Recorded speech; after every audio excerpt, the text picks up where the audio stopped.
Ya, kita mulai ya. Assalamualaikum warahmatullahi wabarakatuh. Setelah kita mempelajari bahwa eh, betapa pentingnya produk baru dalam sebuah bisnis, ya, pertama penyebabnya karena memang secara value, ya, nilai uangnya, nilai bisnisnya, ya, sudah terbukti bahwa eh, bisnis dari produk baru itu nilainya sangat tinggi ya secara ekonomi. Mengapa? Itu juga menjadi bukti bahwa keberlangsungan bisnis, ya, atau istilahnya adalah sustainability, ya, dari sebuah bisnis, ya, sangat tergantung kepada bagaimana pelaku bisnisnya untuk selalu melakukan eh, enhancement, ya, penyempurnaan terhadap bisnisnya dengan cara menghadirkan atau ya, yang namanya menghadirkan penawaran-penawaran baru, produk baru. Ya. Hal itu disebabkan karena produk itu punya siklus life cycle-nya. Ya, ada siklus life cycle-nya, di mana ketika ada barang baru diperkenalkan, ada produk baru diperkenalkan, ya, mungkin ketika produk itu diterima oleh pasar, ya, dia akan mengalami pertumbuhan, artinya penawaran itu diterima oleh pasar, menarik bagi pasar, orang suka, ya, sampai bisa jadi orang berebut mau membelinya. Ya, contoh kalau sekarang, kalau saya eh, tahu, saya kebetulan kalau nonton TV-nya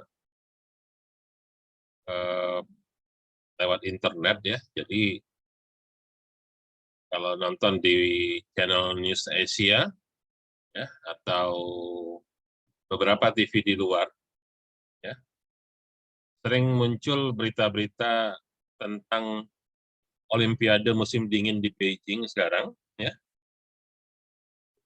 di mana orang mau membeli boneka, ya, boneka maskot Olimpiade musim dingin Beijing sekarang ini, itu sampai antri berbaris, ya, tokonya baru buka jam 8 pagi, orang ngantri dari jam 3 subuh, gitu. Saking lakunya barang tersebut. Dan itu belum tentu dapat orang ngantri itu. Ya. Artinya bisnis itu menghadirkan sesuatu yang menarik dan diterima oleh pasar. Namun nanti pada waktunya, ya, kebetulan kalau ini boneka apa namanya, logo atau maskotnya Olimpiade itu adalah sesuatu yang berkaitan dengan waktu pelaksanaan sebuah event. Kebetulan eventnya Olimpiade, nah, jadi tentunya ketika Olimpiade itu sendiri akan selesai nanti, ya sudah tidak menarik lagi. Maka pada satu titik tertentu, produk itu akan mengalami titik kulminasi, titik puncaknya, and then setelah itu dia akan mengalami decline, ya, penurunan. Sampai pada satu titik tertentu dia bisa jadi akan mati. Sehingga siklus hadirnya produk tumbuh sampai di titik puncaknya, kemudian dia mulai mengalami penurunan sampai akhirnya hilang dari pasar, itu menuntut pelaku bisnis untuk selalu berinovasi menghasilkan produk baru. Yang akan selalu muncul produk-produk baru lagi selanjutnya. Ya. Oke, itu sudah kita pahami, ya. Dan untuk dapat menghadirkan sebuah produk baru, satu-satunya hal yang wajib kita miliki adalah yang namanya punya perilaku inovatif, ya. Dan itu juga sudah kita bahas minggu lalu, ya. Bagaimana sebuah video menunjukkan inovasi itu bagaimana. Jadi sederhananya inovasi itu memandang dengan cara yang berbeda. Atau kata orang istilahnya adalah out of the box. Jadi kalau seekor biri-biri hanya dipandang untuk dimakan dagingnya, ya selanjutnya kita harus nyari biri-biri terus untuk makan. Karena pasti diambil dagingnya mati biri-biri. Tapi kalau biri-birinya dipelihara untuk diambil bulunya, dan bulunya itu digunakan untuk sesuatu yang memberikan nilai tinggi, beritanya akan berbeda. Itu sudah kita bahas minggu lalu. Ya. Selanjutnya kita lihat materi kita ya, secara umum dulu, ya, bagaimana cara kita memandang sebuah new product dan bagaimana cara kita melihat peluang-peluang yang mungkin kita hasilkan dari produk baru tersebut. Ya, buku ini terbagi jadi beberapa bagian. Ya. Ada 5 bagian. Ya, bagian pertama tentang pengantar, ya, overview, ya. Itu bab 1, bab 2 gitu. Ya, nanti kita akan lihat satu persatu. Kita masuk bagian pertamanya dulu, ya. Apa saja elemen-elemen penting dalam pengembangan sebuah produk baru. Jadi ini kemarin sudah kita bahas ya tentang mengapa pentingnya hadir sebuah produk baru ya. Nah, ini adalah big business ya. Dan tantangannya bagi kita untuk menghasilkan sebuah new produk adalah inovasi ya. Jadi challenge-nya itu adalah bagaimana kita bisa menghasilkan inovasi ya, kita bisa menghadirkan inovasi. Ya. Minggu lalu kita sudah pahami inovasi itu adalah upaya mengubah ide, ya. Upaya mengubah ide menjadi sesuatu yang punya nilai. Ya, jadi inovasi itu akan berhasil ya, kalau sampai muncul nilai manfaatnya. Ya, jadi dengan kata lain, ide cemerlang saja tidak cukup. Punya ide bagus, ya. Punya ide itu bagus daripada orang buntu akal, ya, nggak sama sekali nggak punya ide. Tapi sebatas ide saja nggak ada manfaatnya. Yang jauh lebih penting adalah bagaimana mengubah, bagaimana mentransformasi ide menjadi sesuatu yang bermanfaat. Ya, jadi itulah definisi dari inovasi. Ya. Jadi bagaimana cara untuk mengubah sebuah ide menjadi sesuatu yang bermanfaat. Jangan terlalu pusing, ya. Seperti kita bahas minggu lalu, kalau kita ingin inovasi bermakna menghasilkan sesuatu yang baru, ya memang repot sekarang ini. Ya, kita bukan lagi di zaman-zaman ketika ya, Thomas Alva Edison menemukan bola lampu, ya. Bukannya zaman Graham Bell menemukan telepon, ya. Bukan zamannya Marie Curie menemukan antibiotik penisilin, ya. Karena dulu memang orang belum ada itu, ya. Sehingga penemuan-penemuan itu memang menghadirkan solusi untuk kebutuhan kehidupan. Ya. Kalau sekarang boleh dikatakan hampir semua sudah ada penemuannya. Sehingga makna inovasi tidak selalu harus menghasilkan benda baru. Tidak harus selalu bersifat invention atau penemuan. Ya. Tapi inovasi itu bisa juga berupa cara berpikir baru, metode baru, ya. Langkah-langkah baru. Sehingga akan hadir produk baru ya, yang datang lewat cara baru. Sehingga makna dari inovasi tidak hanya menghasilkan sesuatu yang baru, juga bisa bermakna melakukan sesuatu dengan cara baru. Ya. Itu arti inovasi, sudah kita pelajari yang lalu. Oke, ini kita skip aja. Ya. Nah, sebagaimana kita pelajari minggu yang lalu, bahwa tidak semua ide cemerlang, nggak semua ide baru itu bakal sukses. Ya. Karena inovasi itu adalah mengubah ide menjadi sesuatu yang bermanfaat. Kalau nggak ada manfaatnya, sama saja kita gagal. Ya.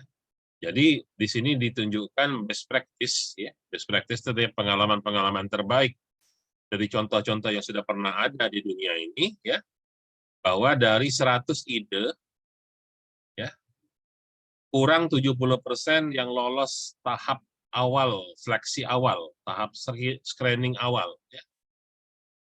Jadi artinya baru diuji idenya saja 70%,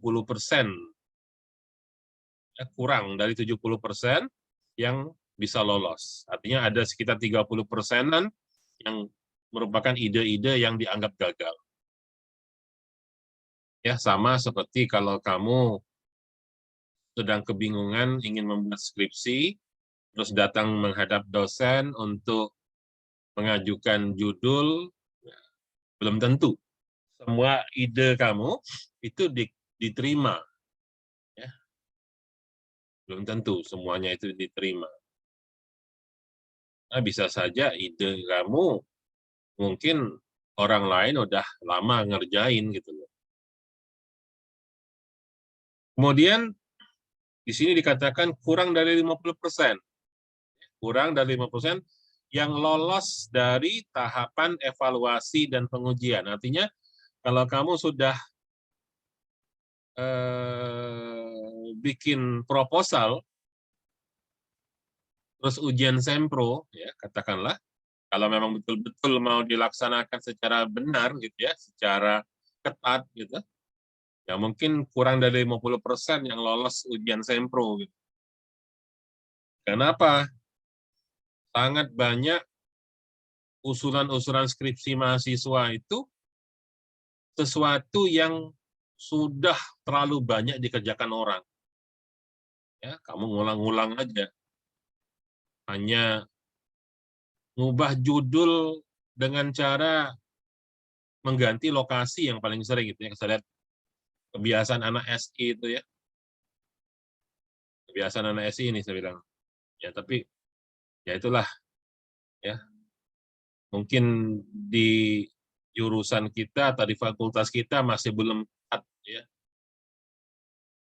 Atau ya bisa jadi baik mahasiswanya maupun dosennya, mohon maaf kalau saya sebut kurang berinovasi. Coba kamu perhatikan judul-judul skripsi, misalnya pengembangan sistem pengambilan keputusan menggunakan metode X pada PT PLN. Nanti satu lagi, pengembangan sistem pengambil keputusan dengan metode X pada PT Telkom. Pengembangan metode pengambilan keputusan dengan metode X pada TVRI Palembang. Apa bedanya? Ya, hanya beda lokasi aja. Beda lokasi, satu PT apa, satu PT apa, satu PT apa. Prinsipnya sama, yang dibuat adalah sebuah sistem pengambil keputusan dengan metode yang sama gitu. Dengan metode yang sama. Saya juga secara pribadi juga kadang-kadang nggak bisa memaksakan, misalnya ya di bimbingan saya aja misalnya masih banyak mahasiswa yang judulnya misalnya tentang apa namanya data mining, prediksi penjualan pupuk urea PT Pusri. Yang satu lagi sama-sama Pusri nih, ya. Prediksi pupuk urea PSO di PT Pusri. Yang satu lagi prediksi ekspor pupuk urea PT Pusri menggunakan algoritma neural network. Sama semua.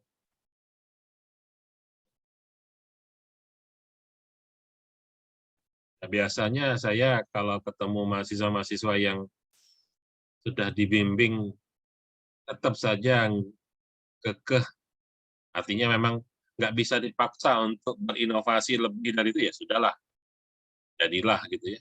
Memang, cuman maksud saya, kenapa nggak mencoba untuk melepaskan diri dari batasan-batasan yang, maksud saya batasan begini, karena ngeliat contoh kakak tingkat dulu begitu, ya kamu juga ngerjakan begitu juga gitu loh. Nah, maksud saya tuh zaman itu berubah. Ya, kalau kakak tingkat dulu seperti itu ya oke lah. Mungkin pada waktu mereka baru segitu pemahamannya. Tapi harusnya makin lama makin baik dong harusnya ya. Jadi sekali lagi, ya, kalau kita melihat contoh kepada sempro-sempro yang ada, sebenarnya kalau mau jujur dalam pengertian ide harus inovatif misalnya. Ukuran inovatif ada sesuatu yang baru, yang berbeda dari cara-cara yang sebelumnya, mungkin banyak yang nggak lulus. Ya, dan seterusnya ya, ini sudah kita bahas juga minggu yang lalu.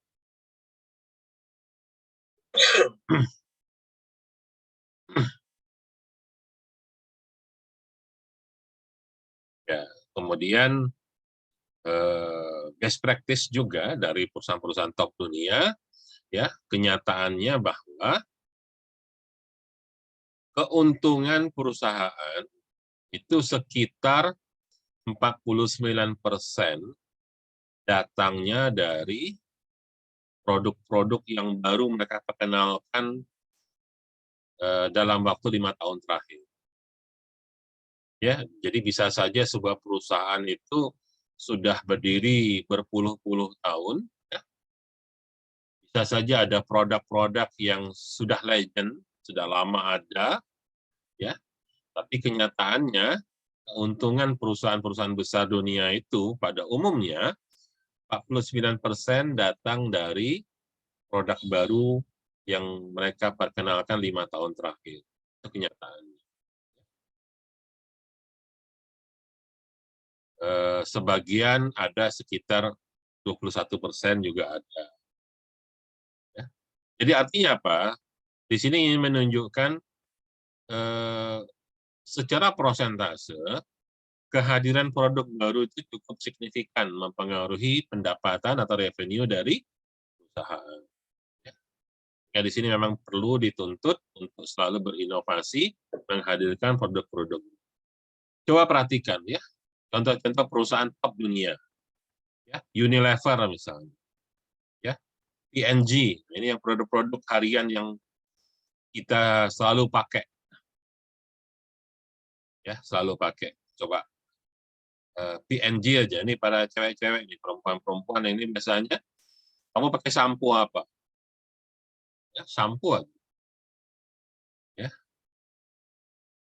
Mungkin ada sampo yang merek itu sudah ada sejak zaman ibu kamu atau nenek kamu barangkali bersampo. Ya. Coba contoh Sunsilk. Itu merek sudah sejak dulu ada. Ya.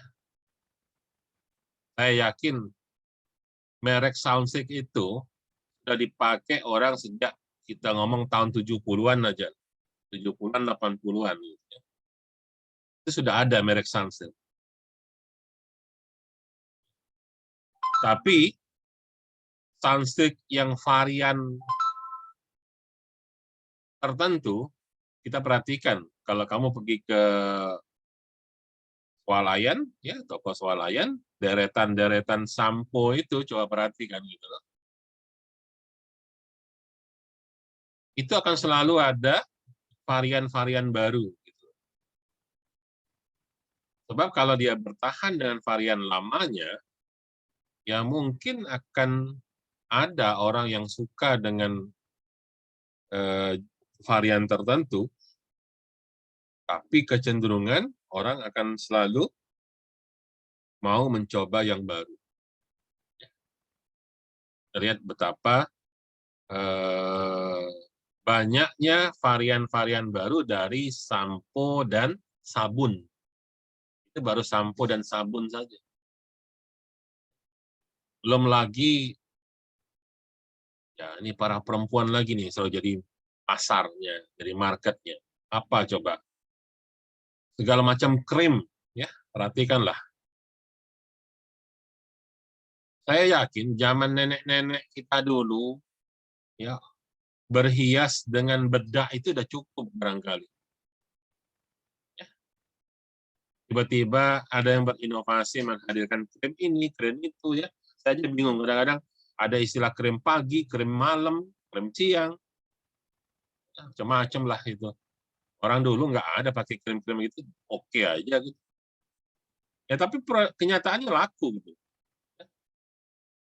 Jadi produk untuk wanita itu, ya, mungkin karena wanita itu selalu punya keinginan untuk tampil lebih cantik sehingga menjadi sebuah pasar yang empuk bagi bisnis, memunculkan produk-produk baru sehingga ya mulai dari beragam jenis bedak, beragam jenis krim, ya macam-macam gitu, sehingga akan selalu muncul produk-produk baru, termasuk sabun dan sampo tadi juga saya yakin objek pasarnya adalah para wanita gitu loh. Ya, mungkin kalau laki-laki tidak terlalu care lah ya, mandi sabun ya sabun sudah gitu ya, rambut ya cuci rambut gitu. Ya. Tapi bagi wanita, oh rambut aku nih begini begitu, ini nggak ngembang lah gitu, ini rambut berminyak lah segala macam, sehingga harus jenis sampo ini, kulitnya kulit kering harus pakai sabun ini gitu, ya whatever itu, itulah realita kalau kita perhatikan, ya betapa banyaknya varian-varian hanya untuk sabun, sampo, ya dan sebagainya.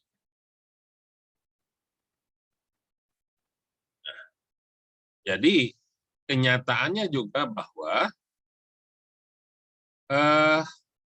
perusahaan-perusahaan besar, ya, perusahaan-perusahaan top dunia itu menghabiskan lebih dari 50% dana research, ya, R&D, ya, research and development-nya itu eh, untuk menghasilkan produk baru. Ya.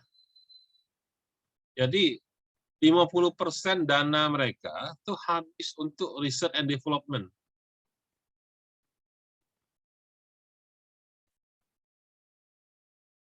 Dan khususnya biasanya itu mereka habiskan bukan di negara asal mereka, tapi di negara lain. Jadi contohnya misalnya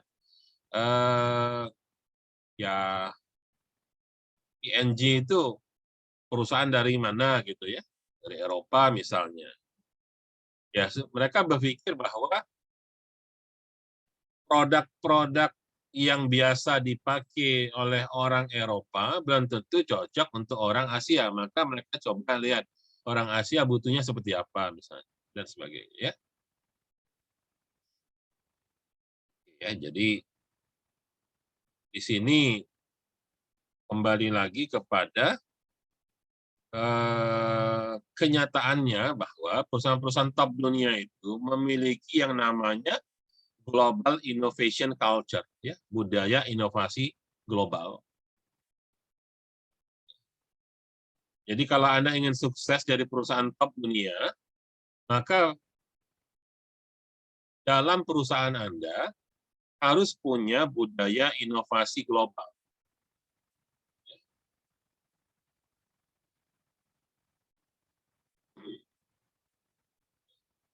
Jadi adanya rasa,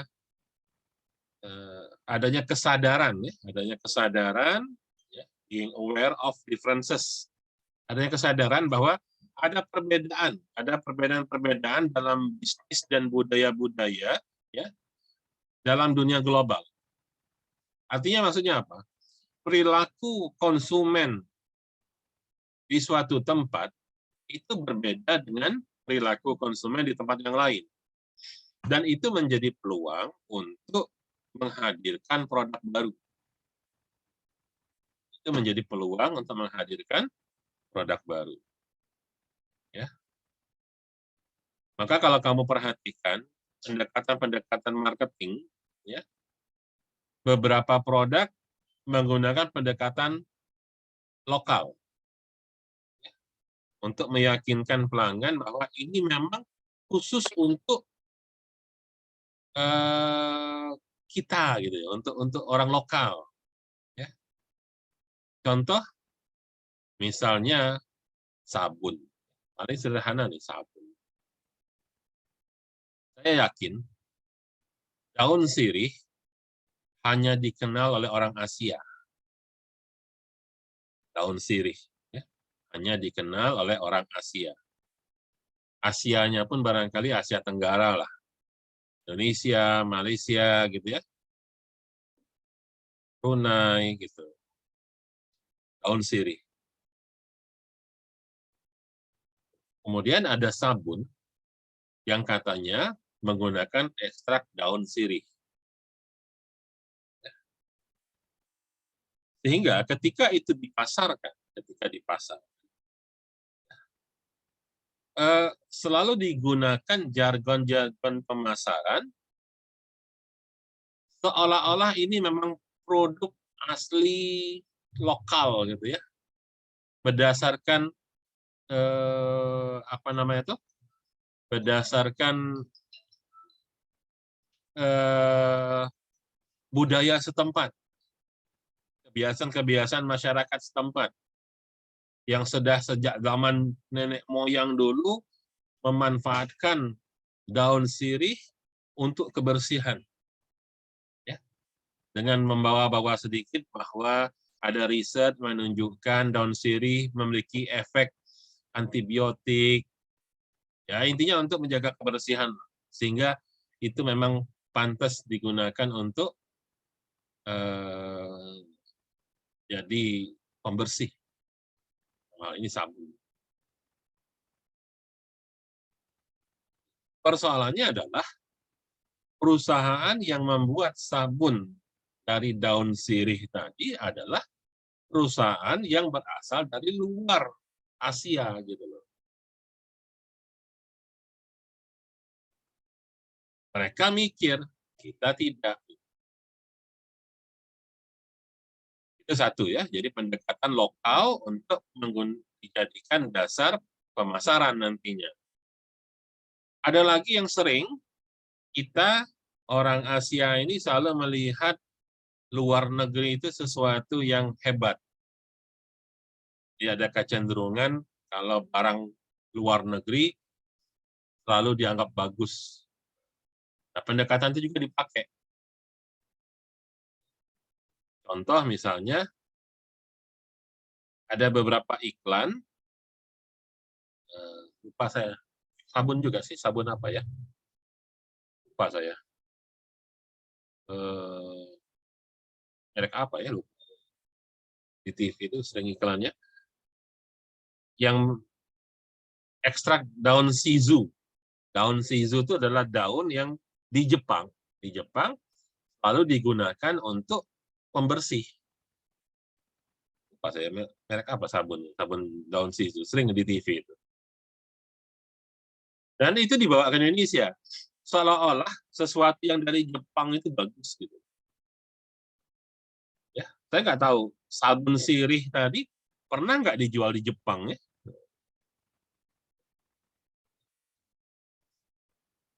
Kira-kira orang Jepang mau nggak menerima bahwa ini ada sabun yang berasal dari ekstrak daun sirih yang sudah sejak nenek moyang Indonesia, orang Indonesia menggunakan, gitu. Kira-kira kalau dibawa ke Jepang laku nggak?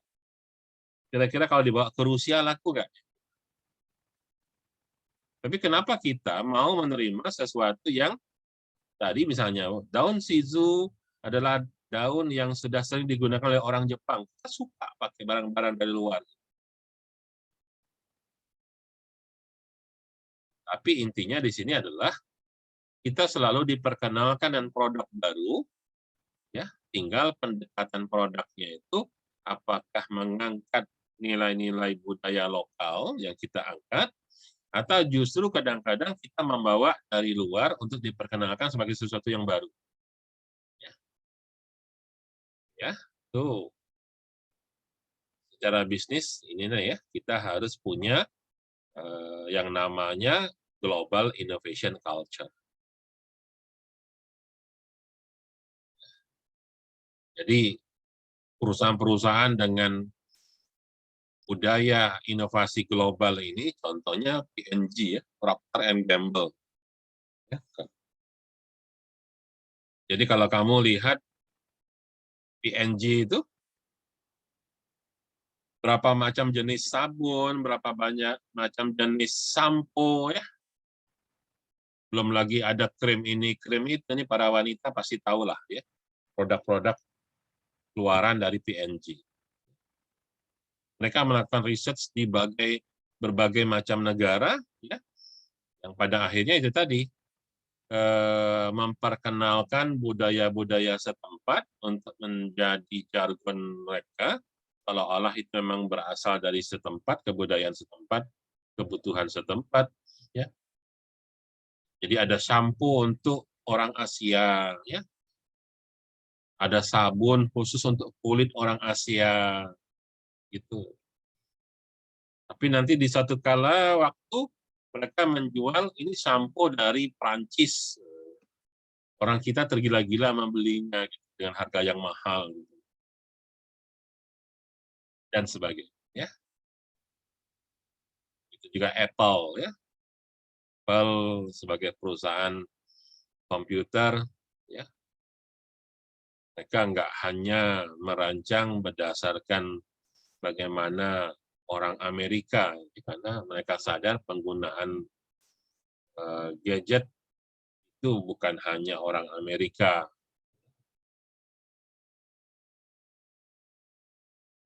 Ini yang terakhir, IKEA. Kita tahu di Indonesia, IKEA juga lagi booming sekarang sebagai hypermart untuk peralatan rumah tangga.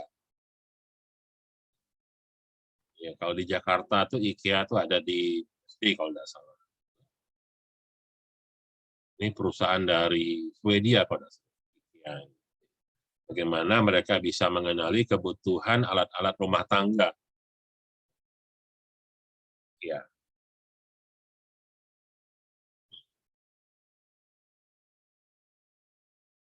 Nah, jadi yang perlu kita pahami bahwa ketika kita membicarakan tentang produk baru, maka jangan pernah berpikir secara individual. Jangan pernah berpikir secara individual. Itu sebab untuk tugas ya, sebaiknya dikerjakan secara kelompok, secara tim. Bukan dengan maksud membuat kelompok atau tim itu supaya tidak berat beban kalau dikerjakan sendiri, bukan itu. Karena kalau bicara tentang new product, ya, akan jauh lebih baik jika ada sharing knowledge. Ya. Jadi esensi menghasilkan new product itu sebaik-baiknya berasal dari teamwork. Karena percayalah bahwa cara berpikir individual, mungkin ada orang yang punya pemikiran cemerlang, tapi dia butuh orang lain untuk menyempurnakan idenya. Jadi di sini sebuah tim yang ditugaskan untuk menghasilkan new product ya, seyogyanya, sebaik-baiknya adalah tim yang bersifat cross-functional. Sehingga cara berpikirnya utuh dalam tim tersebut, ya, nggak hanya bicara tentang production, tapi juga sudah ada yang memikirkan bagaimana marketingnya, bagaimana engineering-nya, bagaimana research and development-nya, dan sebagainya. Ya. Sehingga akan menghasilkan sebuah proposal atau usulan yang paripurna. Jadi kalau kita bicara tentang new product, sebaik-baiknya tim yang dibuat untuk menghasilkan new product itu adalah tim yang bersifat cross-functional. Tim yang isinya berasal dari berbagai macam bidang yang berbeda. Sehingga semua orang akan memberikan kontribusi dari perspektif dan cara berpikir masing-masing. Ya. Namun, ada permasalahan bahwa ketika sebuah tim berasal dari bidang dan fungsi yang berbeda, kata kuncinya adalah bagaimana cara mereka bekerja sama. Sebab jika mereka tidak mampu bekerja sama, masing-masing bertahan dengan cara berpikir masing-masing, bukannya jadi, malah sulit untuk menyatukan pendapat mereka. Jadi di sini sangat penting bagaimana mereka mampu berinteraksi. Dan yang tidak kalah pentingnya adalah dalam sebuah tim, karena kita sadar anggota-anggota tim itu berasal dari berbagai macam bidang, ya, maka jangan pernah berpikiran sempit. Jangan pernah berpikiran sempit. Kita harus punya cara pandang yang luas. Ya. Jangan hanya ya atau tidak. Pokoknya saya begini, nggak mau begitu. Bisa, ya. Jadi harus berpikir secara luas. Oke, dalam kenyataannya, ya, di dunia ini tidak semua produk yang muncul adalah produk yang direncanakan. Ya, tidak semua produk yang hadir di dunia ini adalah produk yang direncanakan sejak awal. Ya. Banyak contoh-contoh produk yang nggak sengaja hadir. Ini contoh, ya, beberapa hal. Marie Curie itu nggak sengaja menemukan penisilin.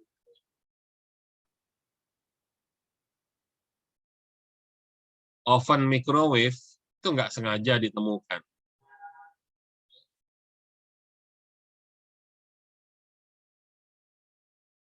Tapi biasanya saya nggak pakai contoh ini.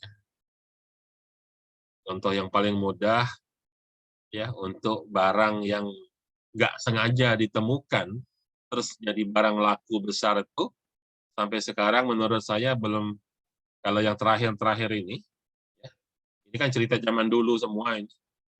Ini cerita zaman dulu semua nih, microwave, ya, pemanis buatan nih, aspartam nih. Kamu lihat ada pemanis buatan. Ini sudah mulai ditinggal, kalau orang aspartam ini sudah jarang orang pakai. Ya. Nah, ini zat kimia, pemanis buatan ini. Teflon, ya, untuk lapis panci itu. Mesin X-ray, ya. Kita mau ronsen itu. Termasuk dinamit, ya. Itu sesuatu yang nggak sengaja ditemukan. Tapi ini sudah cerita zaman dulu. Yang zaman modern sekarang, yang sampai sekarang belum pernah ada yang setara dengan itu, produk unggulan yang ditemukan secara nggak sengaja, itu adalah Viagra. Ya. Viagra, obat kuat laki-laki. Gitu. Buatan Pfizer pabrik. pabrik farmasi di Amerika. Jadi awalnya mereka tuh mau membuat obat untuk jantung. Ya, jadi salah satu penyebab sakit jantung, serangan jantung itu kan ada penyumbatan pada pembuluh darah di jantung. Jadi awalnya Viagra itu dipakai untuk melebarkan pembuluh darah jantung. Ketika sampai di fase uji klinis, di mana dicobakan di manusia, aturan di Amerika itu, sebelum dipasarkan harus dapat lolos uji klinis dulu, ya, dicoba. Ada hal yang mengherankan, karena obat yang untuk sampel uji coba itu selalu dilebihkan. Tapi setiap kali dilebihkan, tidak pernah balik sisanya itu. Ternyata prinsip kerja Viagra itu adalah melebarkan pembuluh darah. Dengan harapan pembuluh darah jantung yang tadinya tersumbat, akhirnya terbuka. Tapi kenyataan, ya, obat itu nggak bisa hanya fokus pada pembuluh darah yang ada di jantung saja, karena dia melebarkan seluruh pembuluh darah yang ada di mana-mana dalam tubuh. Walhasil, jadilah Viagra itu orang lebih mengenalnya sebagai obat kuat laki-laki ketimbang sebagai obat jantung. Ketika dijual sebagai obat jantung, tentunya yang makan hanya orang sakit jantung. Tapi kalau dijual sebagai obat kuat laki-laki, saya pikir laki-laki seluruh dunia mau semua membeli itu. Itu salah satu contoh bagaimana sebuah produk itu hadir secara nggak sengaja. Di luar yang direncanakan. Bisa jadi. Ya. Oke, jadi kembali lagi kepada apa sih yang disebut dengan new product. Ya, kita dari 2 minggu yang lalu sudah ngebahas new product, ya, bahwa new product penting bagi bisnis dan segala macam.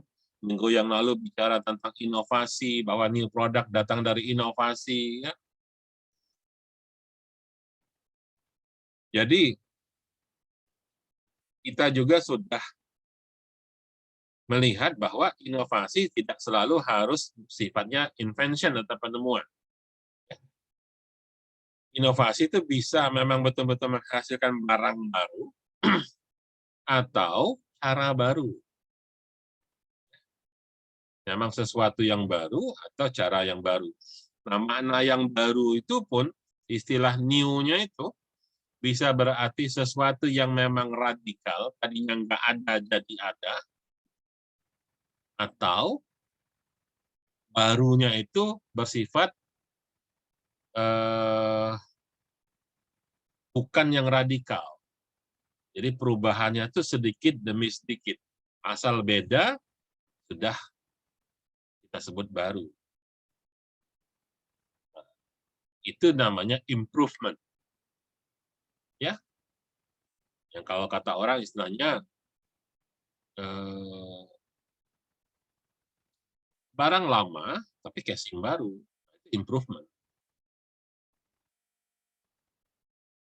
Sama dengan perubahan warna gitu ya. Perubahan warna. Dua warna kalau dicampur ya, itu bisa terjadi perubahan degradasi warna. Degradasi itu sudah menghasilkan warna baru gitu. Tidak mesti hitam, putih, merah, hijau gitu. Perubahan sedikit itu sudah menghasilkan sesuatu yang baru. Ya. Jadi tolong diperhatikan makna dari new product itu bisa memang barang baru atau caranya yang baru, atau yang kedua memaknai istilah barunya itu ada baru yang radikal, ada yang baru yang transformasional. Ya. Oke, jadi kalau begitu apa sih new product? New product yang pertama adalah memang sesuatu yang memang new to the world. Sesuatu yang betul-betul baru.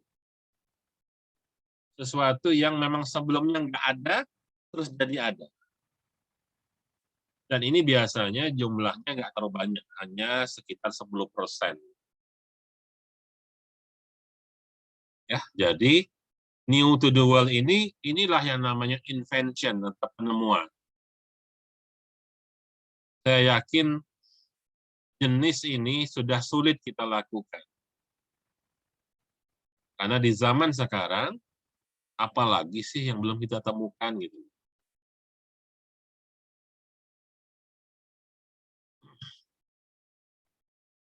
Jenis yang kedua, di sini disebut istilahnya adalah new to the firm product. Produk-produk yang baru ke kita. Ya. Firm sini maksudnya perusahaan itu ke diri kita ya. Sesuatu yang baru, dan baru itu bagi kita baru. Mungkin di tempat lain, di orang lain, di negeri orang, di perusahaan orang, itu sudah barang lama gitu. Ya. Jadi kalau kamu ke Singapura misalnya, orang kita itu kalau jalan-jalan ke luar negeri, bawa uang 10 juta, pulang habis 10 juta, dibelanjakan. Dan habis selesai, konsumtif gitu. Tapi bagi orang-orang yang punya pemikiran inovatif, ketika dia keluar negeri bawa uang 10 juta, oke, memang dia belanja 10 juta itu, ya, tapi bukan untuk dia konsumtif. Mungkin dia beli barang yang menurut dia, oke, barang ini ada di Singapura, tapi belum ada di Palembang. Maka kalau saya beli di Singapura, saya bawa pulang ke Palembang, saya jual, pasti laku. Karena barang ini belum ada di Palembang. Nah, ini yang masuk kategori new to the firm product. Produk-produk yang baru untuk kita. Tapi di tempat orang lain barangkali sudah menjadi barang biasa, barang umum. Dan ini cukup banyak yang begitu. 20%. Ini jauh lebih besar ketimbang barang-barang yang sifatnya new to the world tadi. Ya. Kelompok yang ketiga, new product yang ketiga adalah masuk kategori yang disebut addition to existing product line. Ya. Jadi kamu perhatikan misalnya di sini printer HP misalnya. Ya. Ini slide lama ya. Kamu perhatikan cara memahaminya. Ini slide lama. Ya. Jadi dulu printer itu printer jenis dot matrix. Ya. Terus muncul printer laserjet. Ya. Kalau sekarang printer itu tipe terbarunya adalah printer deskjet. Ya. Kalau dulu deskjet itu tintanya fix pakai cartridge, ya. Kalau habis ganti buang di baru. Nah, tapi kenyataan, ya khususnya di daerah-daerah seperti Indonesia ini, ternyata orang isi ulang tinta printer.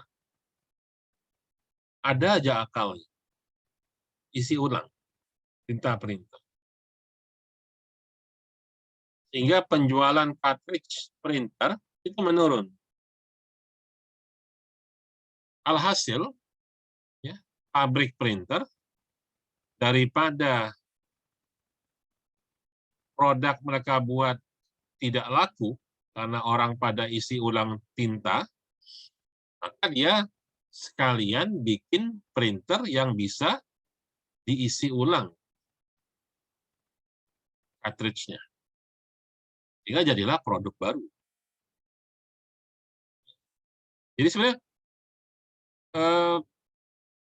jalur produksinya tetap tidak berubah, hanya mereka nambahin aja sedikit perubahan dalam jalur produksi pabrik mereka, sehingga menghasilkan produk baru. Ya. Oke, yang ketiga, yang keempat, improvement, ya, penyempurnaan dan revisi terhadap produk existing. Ini cukup dominan juga, sekitar 26%. Ini yang saya kasihkan contoh tadi, sabun, shampoo, ya, segala macam jenis krem-krem, segala macam itu pada umumnya seperti ini. Ya, kamu perhatikan, dulu ya, odol itu cuman ada Pepsodent kalau Unilever, dan satu jenisnya, hanya Pepsodent yang putih itu. Sabun cuci hanya ada Rinso kalau dulu.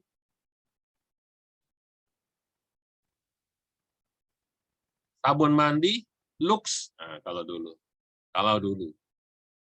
Tahun 70-an, 80-an gitu ya. Tapi sekarang hanya dengan mengubah sedikit saja, maka menghasilkan produk-produk baru. Sehingga sekarang kita lihat merek deterjen banyak, sabun banyak, sampo beragam, ya, dan segala macam. Apa itu merubah jalur produksi di pabriknya? Oh, tidak. Ya, hanya mengubah sedikit campuran dari adonannya misalnya, ya. Samponya diubah sedikit, sabunnya diubah sedikit, bahkan ada yang cuma kemasannya yang diubah. Maka dia sudah jadi produk baru. Itu kelompok keempat. Kelompok kelima, ada produk yang berasal dari repositioning. Repositioning itu adalah dia mengubah desain.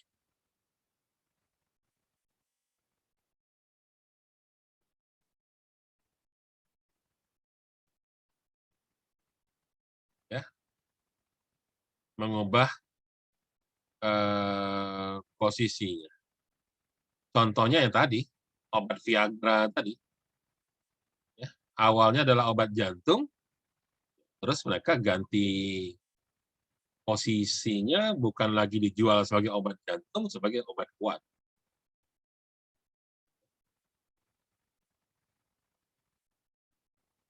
Banyak yang lain juga seperti itu, ya, yang merubah posisinya sebenarnya. Dan yang terakhir, ada produk yang dibuat sebagai new product, masuk dalam kategori sebenarnya dia itu dibuat untuk mengurangi biaya. Ya, dibuat untuk mengurangi biaya.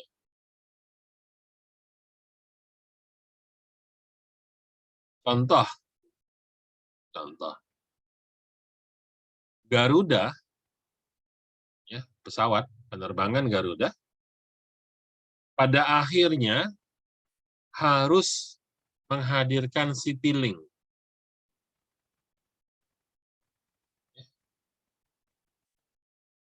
Sebagai produk baru, ya, untuk menghadapi persaingan. Ya.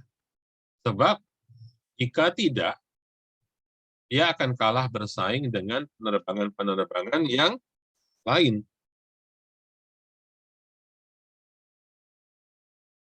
Artinya, kita lihat dari sisi sebagai sebuah produk, Citylink itu produk baru dari Garuda. Karena tidak mungkin Garuda akan bersaing secara langsung dengan Lion, dengan Wings, ya, dengan Air Asia gitu. Karena mereka berhadapan dengan target pasar yang berbeda. Kenyataannya, ada orang yang cuma butuh terbang tanpa butuh makan, tanpa butuh pelayanan-pelayanan yang lain yang harus dibayar seharusnya. Ya. Jadi, hadirnya produk baru dengan tujuan untuk mengurangi biaya.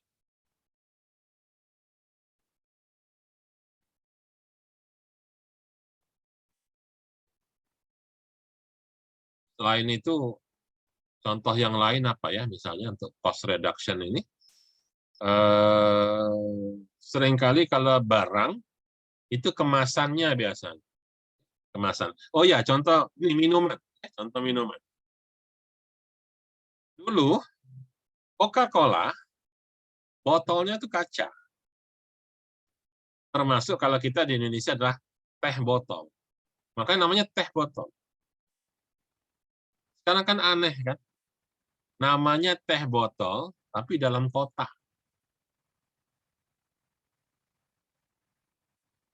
Ada teh botol kotak gitu. Dan teh kotak. Dia tetap menyebutnya teh botol. Nah, paling-paling kalaupun tetap dia jadi botol, itu dilakukan oleh Coca-Cola sama teh botol sosro, yaitu mengganti botol kaca menjadi botol plastik.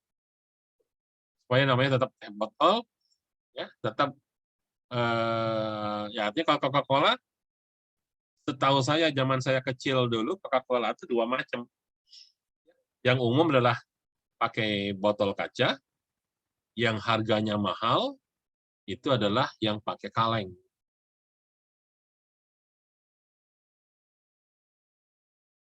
Tapi ternyata botol itu membutuhkan biaya produksi yang lumayan besar dan memaksa untuk menambah bisnis proses. Kenapa? Karena botol kaca itu ada prosedur untuk kembali ke pabrik gitu loh.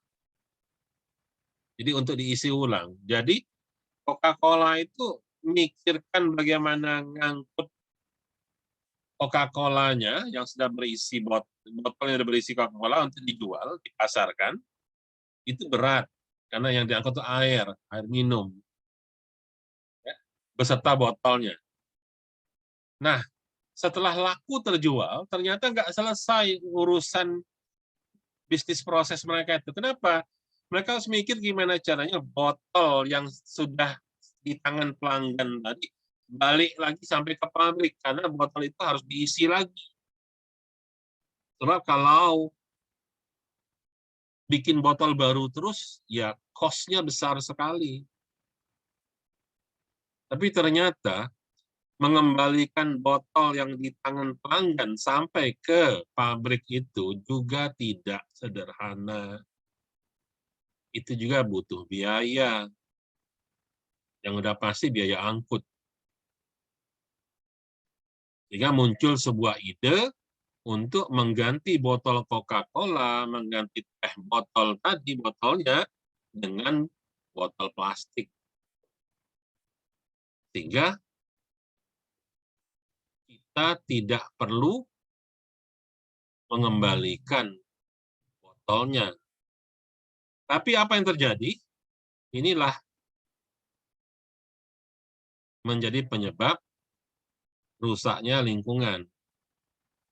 Karena plastik ada di mana-mana, plastik ada di pelanggan, dan oleh pelanggan dibuang langsung begitu saja.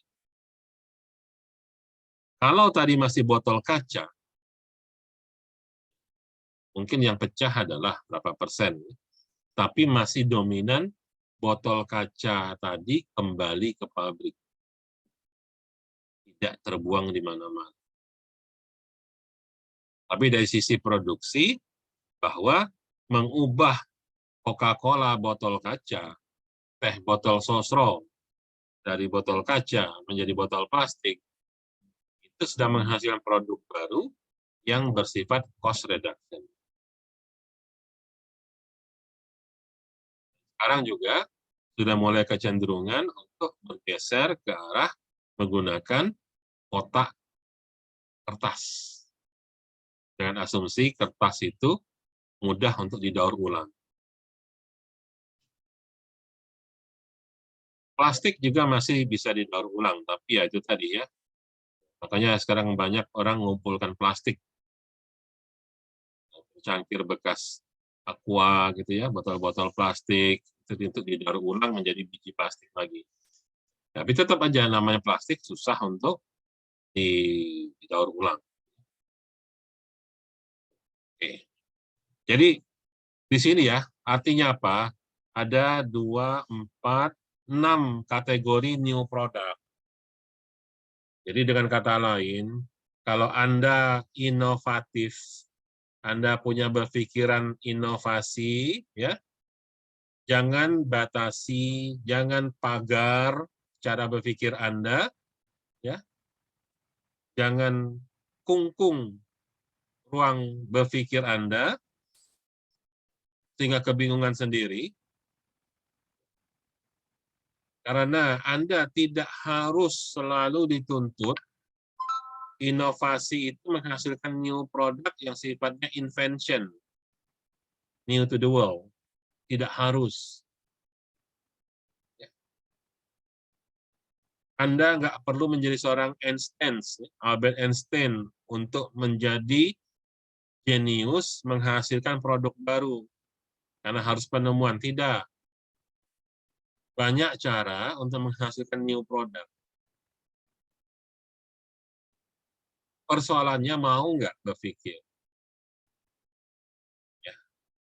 Saya paling nggak suka kalau ada mahasiswa ya, bikin skripsi yang isinya cuma bikin website. Itu saya yakin lah, itu otaknya udah buntu sama sekali, nggak punya ide yang lain. Website, website, website lagi. Bikin web, bikin web, bikin web. Kamu lihatlah, isi skripsi itu, bikin web, nanti teknisnya, konteks diagram, DFD, CRD, selesai. Habis itu selebihnya adalah apa namanya tuh interface saja. Membaca skripsi yang gitu pasti membosankan sekali. Gitu. Itu pasti orang-orang yang buntu akal. Tapi apakah berarti tidak boleh buat web? Ya enggak juga. Silakan bikin web, tapi web yang bagaimana gitu. Ya. Coba hadirkan sesuatu yang baru. Memang dia web, tapi web yang ada perbedaan.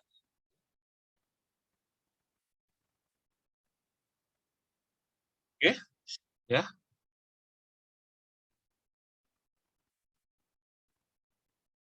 Tapi apakah memang mudah berinovasi itu? Ya. Apakah mudah? Jangan sampai hanya diucapkan saja.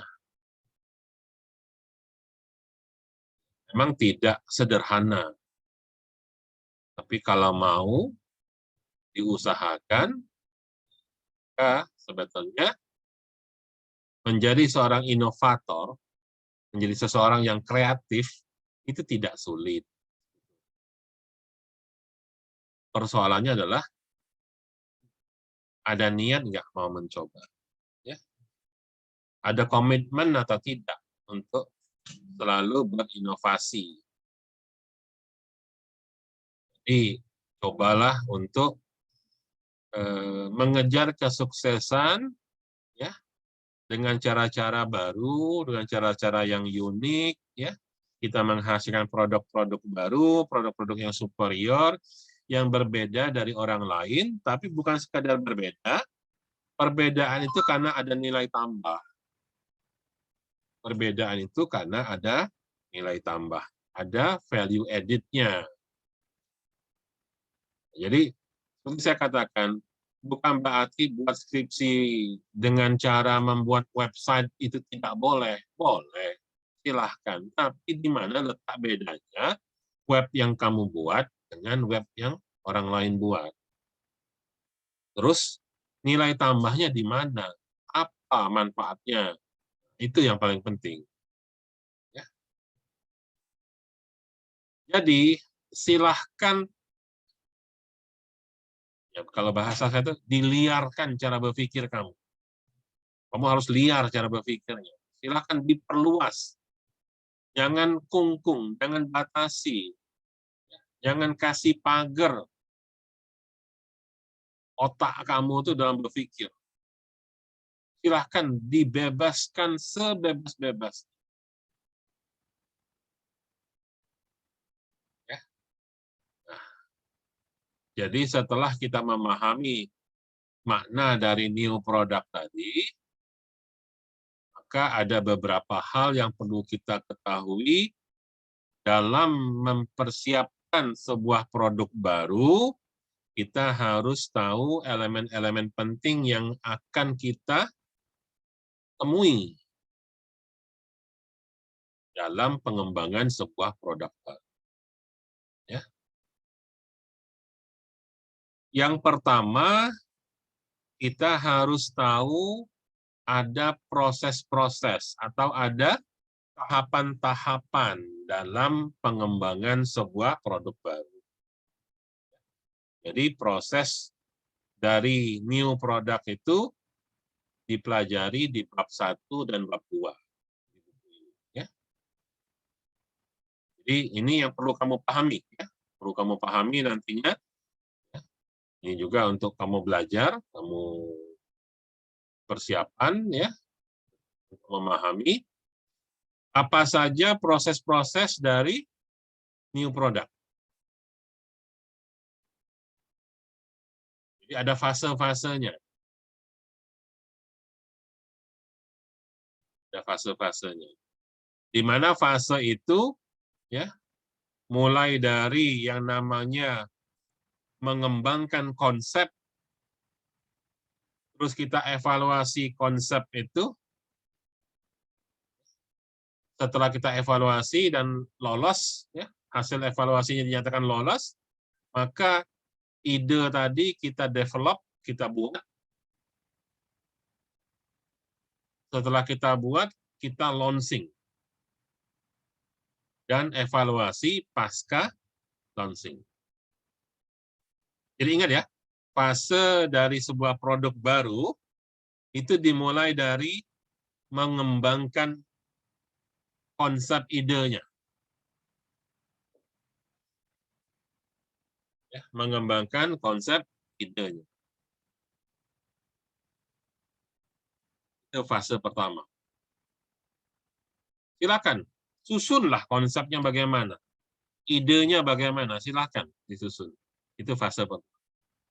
Tulis. Fase kedua adalah evaluasi terhadap usulan kita tadi, terhadap konsep yang kita buat tadi. Benar nggak? Bagus nggak? Seberapa baik ide tadi? Itu dievaluasi. Itu fase kedua.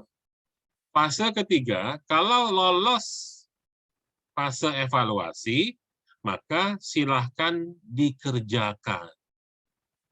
Ini fase dikerjakan hanya dibuat. Jadi kalau contoh misalnya, Pak, saya punya ide, Pak. Apa ide kamu? Saya pengen buat pempek yang saya campur dengan green tea. Kan kalau pempek telur udah biasa, Pak. Pempek udang biasa. Pempek sosis sudah ada. Pempek isi kates, pistel.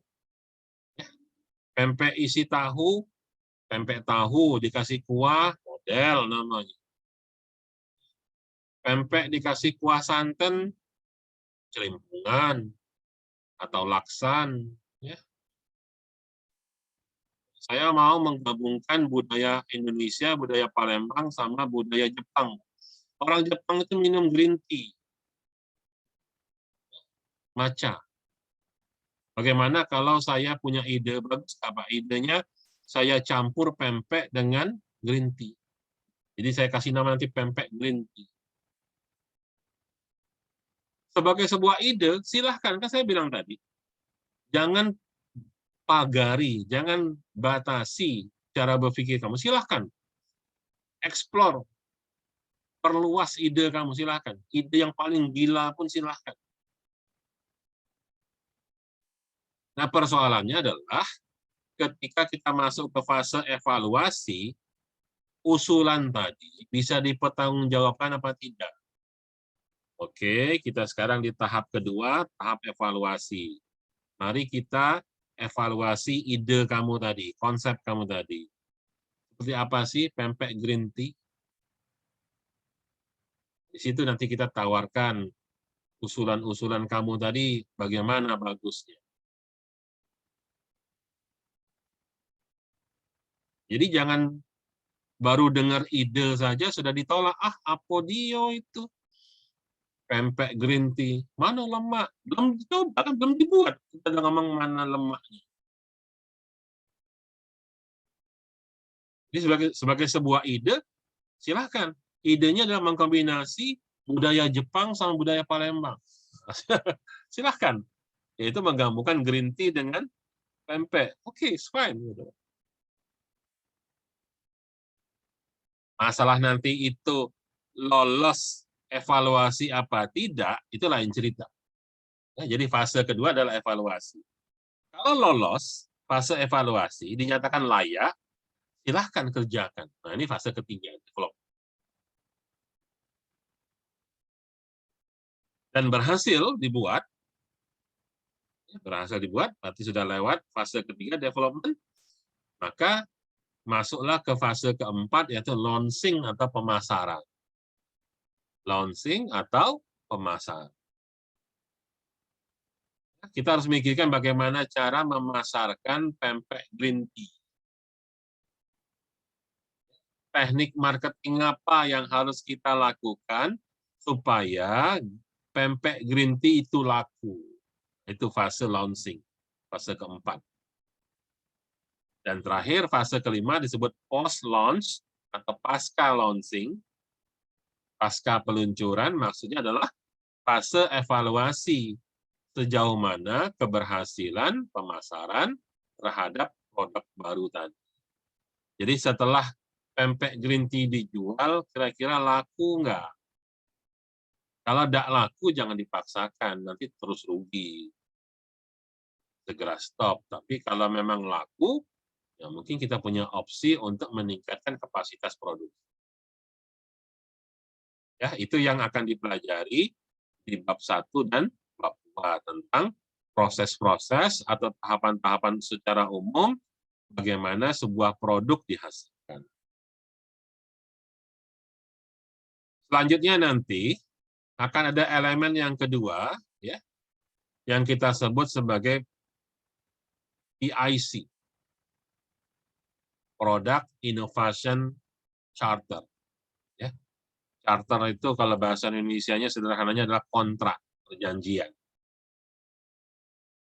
Kalau bahasa Inggris charter diterjemahkan itu sering diterjemahkan secara makna kamusnya itu bisa berarti piagam, ya, piagam atau prasasti kadang-kadang. Jadi Product Innovation Charter itu adalah semacam kesepakatan yang dipedomani. Jadi apa itu PIC? PIC adalah strategi yang ditetapkan dalam sebuah perusahaan, khususnya dalam sebuah tim. Ya. Tadi saya katakan, ketika kita memikirkan sebuah ide new product, jangan batasi cara berpikir kamu. Silakan diekspor seluas-luasnya. Silakan diekspor seluas-luasnya. Silakan gali ide-ide gila segila-gilanya. Ya, tadi saya katakan demikian. Namun bagaimanapun juga tetap ada pedoman yang harus kita gunakan. Itu yang disebut dengan PIC, Product Innovation Charter. Ya. Maksudnya begini, PIC ini akan menjadi pedoman strategi ketika kita mengembangkan sebuah produk baru. Saya selalu ngasih ilustrasinya begini. Kamu punya bisnis toko roti, ya, punya bisnis toko roti. Oke, sekarang kamu jual roti, katakanlah roti tawar, terus roti keju, roti coklat, 3 macam. Roti tawar, roti keju, roti coklat. Nah, ketika saya bilang, silahkan berpikir dengan ide-ide yang segila-gilanya, gitu, dengan tujuan untuk meningkatkan bisnis kita. Silahkan buat ide gila segila-gilanya itu dengan maksud, ya, ingat, bisnis kita bisnis roti. Jadi silakan ekspor seluas-luasnya selagi masih dalam bisnis roti. Ya. Tadinya cuma roti tawar, roti isi coklat, isi keju 3 macam. Terus kamu kombinasikan keju sama coklat digabung kayak apa? Ya. Kalau isi keju ditaburi coklat jadinya bagaimana? Atau dibalik, isinya coklat ditaburi keju, atau isi keju ditaburi coklat. Atau komposisinya dimainkan, banyak kejunya rasanya jadi seperti apa, kalau banyak coklatnya rasanya bagaimana. Itu baru kombinasi dari itu saja, dari coklat sama keju. Belum lagi muncul-muncul ide-ide yang lain. Ditambahin pisang, jadi roti pisang, ya. Ditambahin sosis, jadi roti sosis, dan sebagainya lah. Tapi jangan sampai keluar dari strategi bisnis perusahaan kita. Ingat, perusahaan kita adalah perusahaan roti. Walaupun idenya ide cemerlang, ya, misal ada karyawan di perusahaan roti ini yang punya ide, Pak, bagaimana kita membuat produk baru? Apa produk barunya? Sekarang lagi banyak orang kemalingan, sehingga banyak rumah butuh tralis besi. Jadi bagaimana kita selain jualan roti juga jualan tralis. Ya memangnya toko kita ini ada mesin las apa? Sekalipun bisnis jualan trali, pintu, jendela itu sesuatu yang menguntungkan, tapi itu bukan bagian dari strategi bisnis perusahaan kita, karena perusahaan kita toko roti gitu. Nah, ini yang dimaksud dengan Product Innovation Charter. Jadi Product Innovation Charter itu akan mengendalikan strategi-strategi ketika kita melakukan pengembangan produk, supaya tidak keluar koridor. Jadi dengan kata lain, tadi walaupun saya katakan silahkan berstrategi yang seluas-luasnya, silahkan gali ide segila-gilanya, tapi tidak keluar dari koridor strategi bisnis perusahaan. Nah, ini yang namanya PIC, ya. Ini nanti dipelajari di bab 3. Juga di bab 3 akan ada, selain PIC, akan ada namanya produk portfolio. Ya. Produk portfolio. Itu nanti semua akan kita pelajari di materi-materi selanjutnya. Jadi, hal-hal yang penting kamu pahami, dalam pengembangan sebuah produk baru, ada 3 hal ini.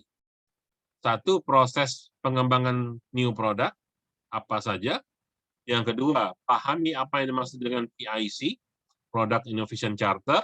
Dan yang ketiga, pahami apa yang dimaksud dengan produk portfolio. Ya, nanti kita akan bahas satu persatu secara rinci. Oke, yang pertama dulu tentang proses. Ya. Tadi sudah saya singgung, prosesnya ada 5. Ya, prosesnya ada 5. Pertama, membuat konsep. Ya. Kemudian yang kedua, evaluasi konsep. Yang ketiga, development, kalau lolos evaluasi. Ya.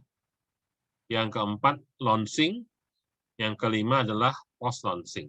Ini tahapan dari proses atau fase-fase pengembangan sebuah produk baru. Nah, cara kita belajar, ya, buku ini akan mengatur bagian-bagian, jadi fase-fasenya adalah fase pembelajaran. Di buku ini, kita akan lihat yang pertama, fase pertama bagaimana kita menangkap peluang ide. Ya, jadi intinya adalah opportunity identification itulah mengidentifikasi peluang atau menyeleksi peluang seandainya banyak idenya. Ini selaras dengan fase pertama, yaitu membuat atau menyusun konsep daripada ide itu sendiri. Tapi dimulai dari memikirkan apa saja yang mungkin. Memikirkan apa saja yang mungkin.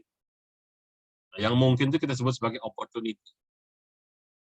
Kalau satu, ya mungkin nggak ada masalah. Tapi kalau tanahnya banyak, mana yang paling mungkin? Akan ada selection daripada opportunity. Bagian kedua adalah merincikan atau mendetailkan konsep atau ide kita tadi. Jadi ketika kita punya ide, nah ide itu harus dijabarkan. Kita masuk ke fase kedua, yaitu konsep generation atau penjabaran dari ide tersebut. Berikutnya nanti di fase ketiga dari buku ini kita masuk kepada evaluasi daripada konsep tersebut. Ini layak apa, tidak layak. Seandainya layak, maka ide tadi akan masuk ke fase pengembangan atau develop. Dan yang terakhir adalah selesai dia di develop akan masuk ke fase launching. Ya. Oke. Jadi setiap fase atau tahapan-tahapan itu akan mengambil keputusan, ya, lanjut apa tidak lanjut. Jadi kalau dia tidak lolos di fase pertama, sudah tentu tidak ada fase keduanya. Jadi setiap fase itu akan ada evaluasi, lanjut apa tidak. Contoh, kamu punya ide, tapi idenya nggak bisa kamu jabarkan. Ya sudah, selesai di situ, hanya jadi ide.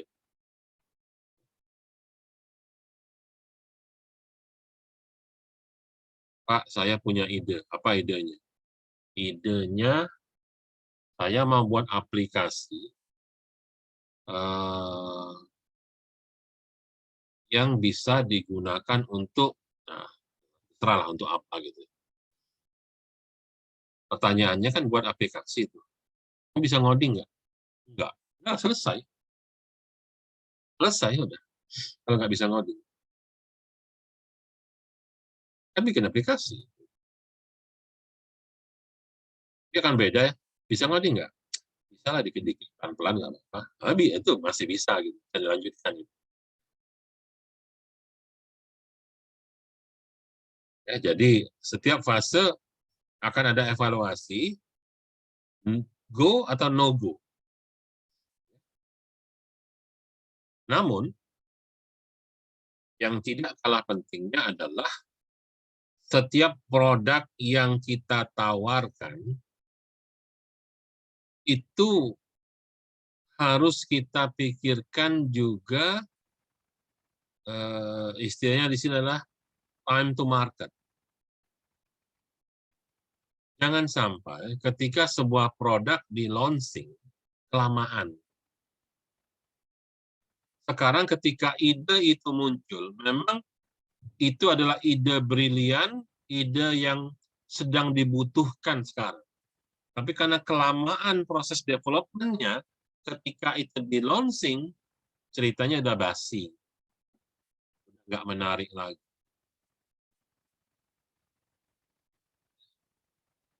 Saya selalu mengatakan, kalau bikin skripsi, ide apa yang menarik sekarang?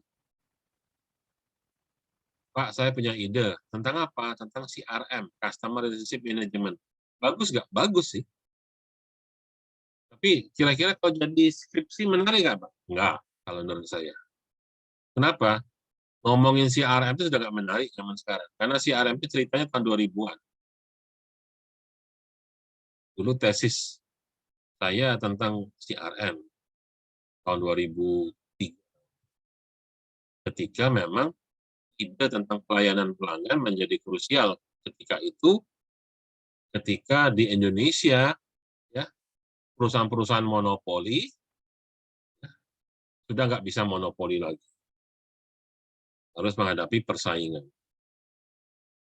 Kalau sekarang kita ngomong pelayanan pelanggan, ya masih sih, cuman bukan isu yang booming lagi gitu. Jadi apa isu booming sekarang gitu? Akan hari ini. Sama dengan sistem pakar. Bagus nggak sistem pakar? Bagus. Tapi kalau mau buat riset tentang sistem pakar,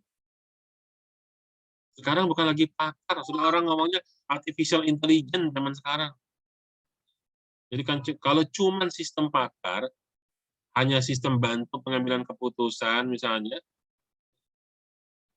ya nggak menarik lagi gitu loh. Orang udah pakai semua, bukan sesuatu yang istimewa gitu loh. Ya. Jadi perlu diperhatikan time to market. Jadi dengan kata lain, ketika kita mengusulkan sebuah ide baru, yang kita bilang baru, itu waktunya, timingnya itu sendiri perlu menjadi perhatian. Ya. Karena itu akan berkaitan dengan penerimaan oleh pasar. Jangan sampai yang bagi kita tadi menarik, ketika sampai di pasar, sudah tidak menarik lagi. Jadi perlu diperhatikan hal tersebut ya.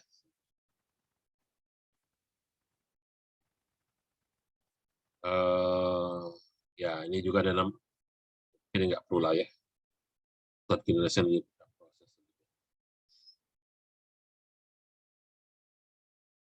Oke. Dan tadi untuk strategic elemen tadi kan ada 3. 1, proses new product. 2, PIC, Product Innovation Charter. Dan yang ketiga adalah product portfolio. Ini perlu kita perhatikan hubungan-hubungan antar proses dengan PIC dan produk portfolio. Ya. Oke, sampai di sini kira-kira apakah sudah punya ide? Apakah sudah punya ide? Karena seperti yang saya sampaikan sebelumnya bahwa kelas ini nanti nilai akhirnya itu berupa kewajiban kalian untuk membuat semacam proposal. Ya. Contoh yang paling gampang, proposalnya mungkin proposal PMW, ya, proposal mahasiswa wirausaha itu. Tapi kalau PMW itu kan lebih pada bisnisnya. Kalau saya akan mengangkat lebih banyak ke arah kamu punya ide baru tentang produknya. Masalah itu nanti menjadi bisnis apa tidak, itu urusan kedua.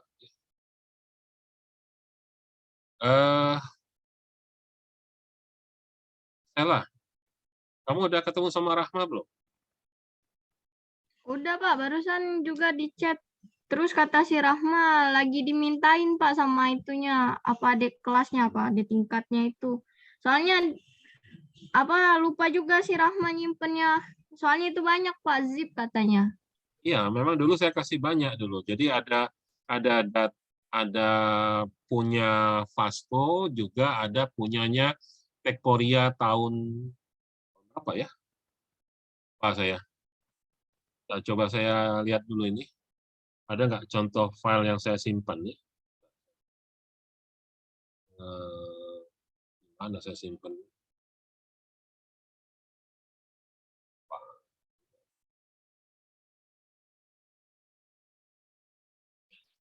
Pak kata Rahma itu apa bisnis planningnya yang diadain Pasko tuh dalam ajang apa Pak? Apa? Kata si Rahma tanyain sama bapaknya bisnis planning yang diadain Pasko itu dalam ajang apa? Kan ada Kan banyak, lombanya. Ada iya lomba banyak waktu itu. ajangnya Pak. Ya terserah lah yang mana aja. Yang penting ada contoh. Eh, Contoh saya lupa saya nyimpennya di mana ya. Malah saya dulu ada daftar nilai dari saya. Jadi bagaimana cara saya menilai sebuah proposal gitu ya. Nantilah saya carikan dulu lah. Saya lupa nih nyimpennya di mana. Ada di mana ya?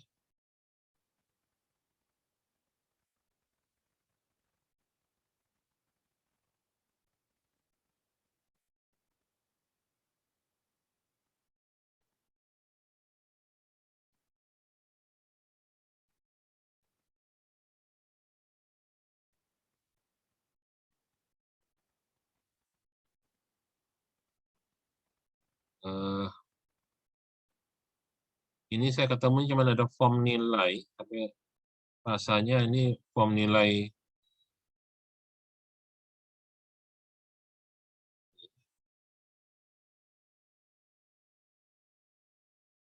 ini PMW Fakultas rasanya 2018. Nah, jadi kreativitas, ya, unggulan produk, ini sesuatu yang dibutuhkan masyarakat. Nah, baru nanti bisnisnya, bagaimana mengelola bisnisnya, ya, perhitungan keuntungan, laba ruginya seperti apa, kemudian manajemen proyeknya ya, ini manajemen proyek. Nanti belajar nyusun anggaran biaya. Ini kalau kamu bikin PMW, ya. Ini dulu saya juri PMW dulu. Jadi sejauh mana kreativitas, ya, kreatifnya, inovasinya bagaimana gitu ya. Kemudian nanti ada pelajaran kita juga nih, saya lupa di bab berapa, bahwa alangkah baiknya sebuah produk baru itu yang kita tawarkan adalah produk yang dibutuhkan oleh customer gitu, bukan produk yang dikarang-karang oleh kita gitu. Jadi memang itu kebutuhan gitu. Ini contoh ya, tapi saya lupa nih ininya di mana saya nyimpan lagi filenya itu. Ya, ini PMW.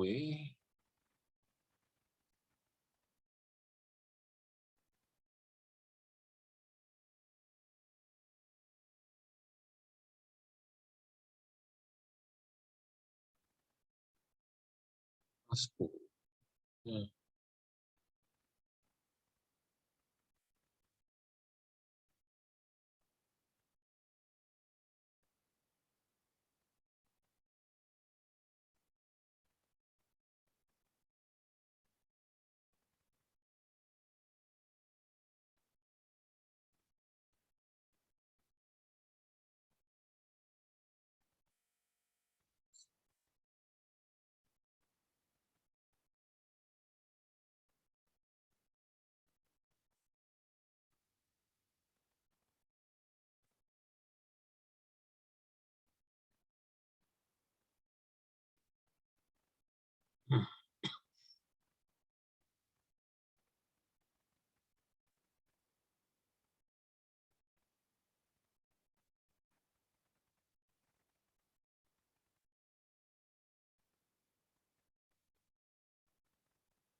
Nantilah saya cari kalau ini mungkin masih di laptop saya yang lama barangkali.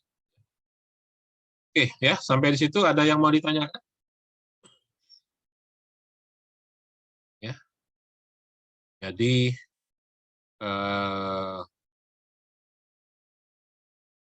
tugas yang bakal kalian kerjakan ya sebagai nilai akhir nanti adalah membuat semacam proposal bagaimana kamu menuangkan ide, menghadirkan sebuah produk baru, hadirkan sebuah produk baru. Ya. Jadi kamu akan diuji dengan kemampuan menghadirkan sebuah pemikiran baru, nanti kreativitasnya bagaimana, inovasinya bagaimana, mampu nggak kamu memahami kebutuhan pelanggan, dan sebagainya. Ya, yang menjadi target yang harus kamu kejar. Oke, kalau nggak ada yang mau ditanyakan, mungkin untuk hari ini kuliahnya kita akhiri sampai di sini. Ya. Di bahan kuliah sudah saya upload di e-learning, silakan di-download materinya. Untuk itu, kita ketemu lagi minggu depan. Akhiri hari ini, terima kasih. Assalamualaikum warahmatullahi wabarakatuh. Waalaikumsalam warahmatullahi wabarakatuh.